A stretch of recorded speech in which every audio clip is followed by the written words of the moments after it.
Ang avian flu, diarrhea, asthma, anorexia, helminths, pasteurellosis, asthenia, ay mga mapanganib na sakit sa mga alagang hayop at manok. Ang mga sakit na ito ay humahadlang sa pag-unlad at pagsipsip ng mga sustansya ng mga hayop. Alam ang sitwasyong iyon, matagumpay na na-research ng mga German scientist ang herbal antibiotic na Ecovet. Ito ay itinuturing na isang matalinong alternatibo sa tradisyonal na antibiotics. Ang natitirang kalamangan ay ang kakayahang gumaling ng mabilis pagkatapos lamang ng 48 oras, na walang mga epekto. Bukod dito, pinasisigla din ng Ecovet ang immune system ng mga manok, na nagpapataas ng rate ng tagumpay ng paggamot hanggang 78%. Ang mga sangkap ng produkto ay mga natural na halaman. Kaya ito ay napakaligtas para sa mga tao.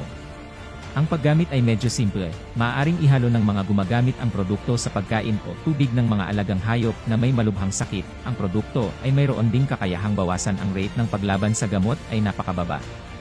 Bilang karagdagan, ginagamit din ang Ecovet bilang alternatibo sa mga bakuna upang maiwasan ang mga sakit ng manok. Nangako ang supplier ng produkto ng 100% refund kung ang produkto ay hindi gaya ng ina-advertise.